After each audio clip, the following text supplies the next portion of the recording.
Oke, assalamualaikum warahmatullahi wabarakatuh. Berjumpa lagi dengan channel saya ya, mengupas tentang alat-alat elektronik atau alat mekanik yang biasa saya gunakan untuk bekerja ya.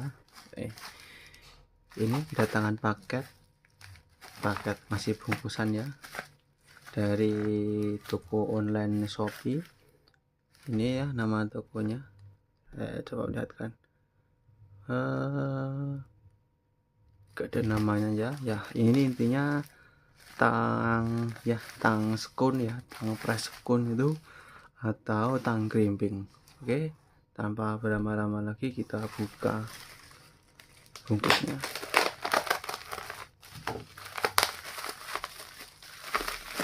Nah, ini sudah kelihatan.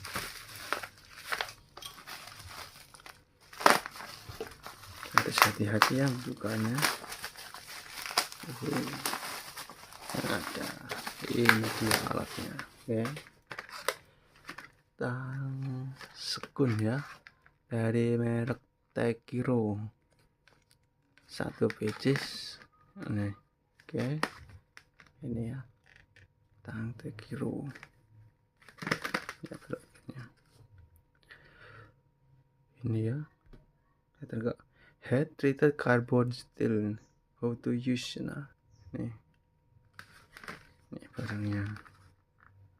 Oke, kita langsung buka ya.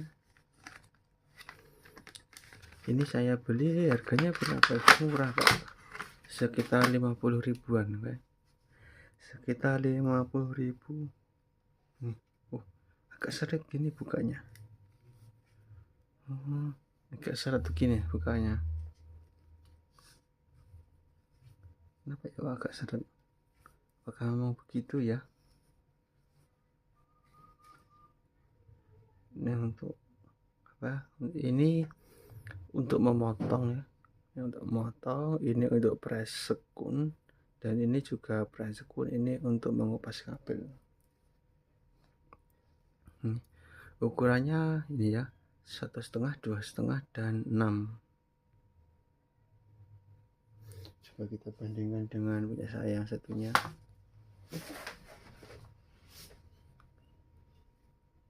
Ini dia. Ini sini sama ini, oke.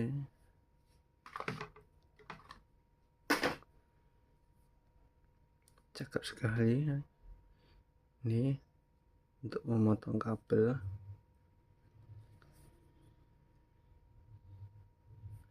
dan ini untuk menyekun sesuatu ya, tes gitu. Kalau ini untuk memotong ini, memotong besi atau memotong mur ya, mur baut bisa dipotong di sini, atau kawat juga bisa gitu. Oke, cukup sekian review alat dari saya, tang skun Tekiro. Kurang lebihnya mohon maaf. Terima kasih. Wassalamualaikum warahmatullahi wabarakatuh.